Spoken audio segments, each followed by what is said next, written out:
Okay. So for you guys to visualize, I'll just show you a small demonstration. See. Again, the same torch I have. Okay. So you're able to see some light, right? You're able to see some light. Now what I'm going to do is, I'm making this light fall on my hand. Are you able to see it bright or dark? Just a minute, I'll switch off the other light.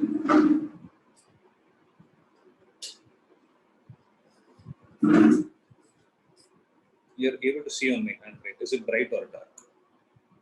Right. So it is bright, no? So this area, on this area, there is power radiated from this. So if I calculate the power that is falling on this divided with this area, that will tell me the intensity of light that is falling on the screen. Okay.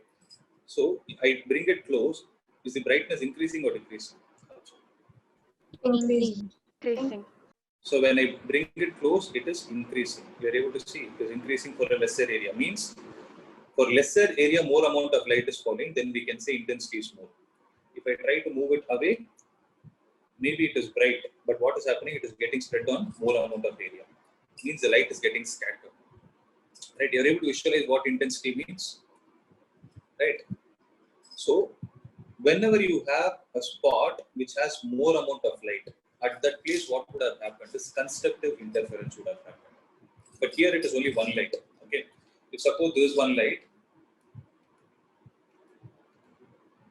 you are able to see another light. I'm not sure because the cell is weak. No, sir. You're able to see it. Light, please, sir. Yes, sir. There's a little bit of light. This little powerful. See, if suppose there's one source, okay. From here, what is happening? Wavefronts are coming. This is the screen here. Wavefronts will be coming like this on the screen. Similarly, if I keep it like this, if I keep this light also on my screen, if I try to focus it on my hand, had it been powerful, okay. Unfortunately, I don't have a powerful one. So, had it been powerful, what do you think would have happened on my hand? The brightness will increase. The brightness would have been more, right? But what will happen now is that is happening because of superposition of waves. They are undergoing constructive interference. You're able to understand this point. Similarly, we can actually create a situation which I cannot show it now. We can actually create a situation where when you keep a screen here, you can have a continuous system of bright, dark, bright, dark. This kind of pattern can be formed on the screen. Means now what is happening? When I focus the light, it is completely bright. There is no dark spot that you're able to see, right? But if I am able to break this light into multiple parts and send it, maybe I can take a cardboard, if I put a small hole there, because what is this chapter all about? I told you in the beginning itself, wave optics, what do we deal with? Light will be interacting with size, the object size, which are comparable to the wavelength of light. Means, let's say I take a cardboard, I put a very small hole, I take a safety pin and put a hole. If through that this light is being passed, I can actually observe a pattern on my screen, pattern on my hand. The pattern will be in such a way that there will be a bright spot, dark spot, bright spot, dark spot. Okay, that is happening because of a phenomenon called as interference of light. Okay, but tell me one thing: are you guys able to visualize what intensity is actually? So next time when I use intensity, you will not get confused, right? No, sir. So if I say intensity is more, indirectly I'm trying to say brightness is more. If I say intensity of light, is more, indirectly I'm trying to say that the brightness at that spot is more. So if brightness is more, amplitude is more. So all these three parameters are related to each other. Okay, depending on the context you will be using. So in this chapter, we'll be using the word intensity and amplitude. So have that point in your mind. How are they both related? Intensity is directly proportional to square of the amplitude. Right? So it is clear, right? Now we are going to see a derivation. I want you to be very careful. Now observe. So, see, listen. Now whatever I explained is only principle of superposition. So for principle of superposition to happen, minimum sources required are how many? 2. two sources, two or more. Okay. So observe. We had been telling one phenomenon, right? There are certain phenomena which can be proved using only wave theory of light. Out of that, one of the phenomenon is called as interference. Okay. So imagine this as the torchlight which I showed you, the white light. Okay. Generally, we don't use white light because it consists of 7 colors. We'll use a monochromatic light. I hope you would have heard this word monochromatic. So mono means one. This chromatic relates to wavelength. So if there is a light which is having only one wavelength associated with it, that kind of a light is called as monochromatic source. Okay. So if there is any point that is confusing, please stop me. Or else I'll assume that you're clear and I'll proceed. Now listen. So this is the torch which I told you, right? So this box is a cardboard with a small hole. Right? Till here you are able to visualize. Right? Yes, sir. So from the torchlight, what will happen is wavefronts will go. What kind of wavefronts will go from the torchlight which I showed you? If it is a point, if you treat it like a point source. The other day we discussed spherical wavefronts. Yes, no, spherical. Spherical wavefronts go. When the spherical wavefronts hit this opening, again from here it will start acting like a source and few more spherical wavefronts will go. Am I clear? Right. Why we are doing, I'll explain it to you. But let's try to understand first what interference is, what is that phenomenon and how is it going to look like. Okay. Then what is happening? We have created two more holes.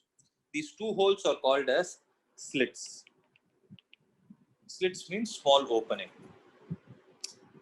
Right? So, see, observe. I'm going to put certain questions, answer that. So, how many sources are used? How many? You have only one light source. So that one light source, when it started generating the spherical wavefronts, you passed it through the first slit, the first hole. Then what happened? The wavefronts were going again. No change has occurred, right? The wavefronts are still in the same pattern.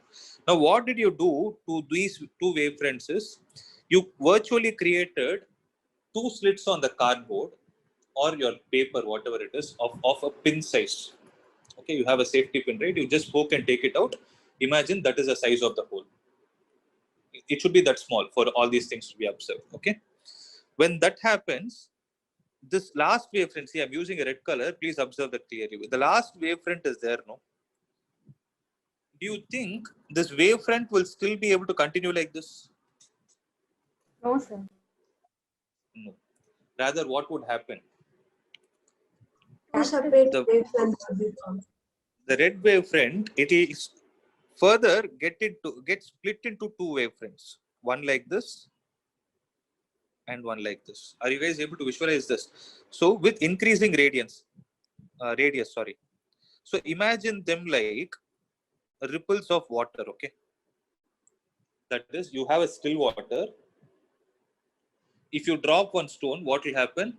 Ripples will start forming, right? You will have ripples like this. Now, instead of having one stone, let's say I give you two sticks in your hand with a small stone at its end. Okay, think of it like a okay, imagine a stick is given to you with a small stone at its end. You hold each of them in your hand, each of them in each hand. And when you keep hitting both the sticks here at the same time, what do you think will happen? Two ripples will be formed. So you will have ripples here. You will have ripples here. Are you able to understand this? So if you observe this, no, if I zoom and show it, what exactly is happening? See, these two ripples are meeting at some points, and there are certain spots where they are not meeting at all. Where they are not meeting, I'm using blue color. See, there's a spot where they didn't meet at all. Are you guys able to understand this? The very, very Yes, important sir. point. I can only show it like this. Okay. So they are meeting on real time. There are certain spots where they are not meeting at all. So if at all, I place a paper here. Okay. If at all I place a paper here, then what will happen is these ripples will increase in their radius. They are going to increase in this radius. They are going to go like this. And when this spot goes and hits the paper, that spot will become wet. Okay. And there will be certain spots where the paper will not be wet. Imagine that kind of a pattern is going to happen. Then can I say you will have a wet spot, you will have a dry spot, you will have a wet spot, you will have a dry spot. Are you guys able to visualize this? You're able to understand. So where will you have the wet spot? You will have the wet spot whenever those two ripples are meeting. Right? So if those two parts which are meeting is going and falling on the screen, falling on the paper, you will have a wet spot. There are certain spots where they are not meeting. When they are not meeting, you are going to have a dry spot. Okay. So this is all with respect to water because we can see it clearly and you people have a clear vision of what is going to happen. Now, take the same concept and replace this paper with a black screen, like how I showed, which is there at my back. So you would have seen a black screen, right? So let's say you have a black screen. Okay. Then this from the single source, what did you do? You broke the wavefront into two wavefronts, right? So you had only one wavefront. Now I'm using a blue color. See, you had only one wavefront, which is split into two wavefronts by making small pin-sized holes, right? Due to which you are able to break it into two wavefronts such that there are certain spots where they are meeting, there are certain spots which are not meeting, right? So here, if you observe, there. Similarly, you have a spot like this there, and see it is very light. You are able to see the spot, guys. You're able to Yes, see a sir. line. Means if you take these lines and you join them, okay, if you join them and take it to the screen, at that spot, you will have a bright fringe. It is similar to what I told with respect to wetness. So wet means bright, dry means dark. Are you guys able to visualize? So I drew a line, this is happening, and you're able to have a bright spot, and you can observe this. This is a real-time phenomenon. It's not like it is not going to happen. This will happen. And this is observed as well. Okay? And this kind of a phenomenon is what is called as interference of light. And what is the underlying principle of this to happen? The underlying principle is superposition of waves. Am I clear, guys? Yes, Yes, sir. sir. Okay. So I hope you are able to visualize the phenomenon. So for interference of light to take place, how many sources are needed actually? One. One, sir. But I told you underlying principle is superposition, sir. right? So for super, Oh, you two. need two. But here, if you observe, what did we do actually? We actually have only one source according to the diagram, but we split it into Created two two.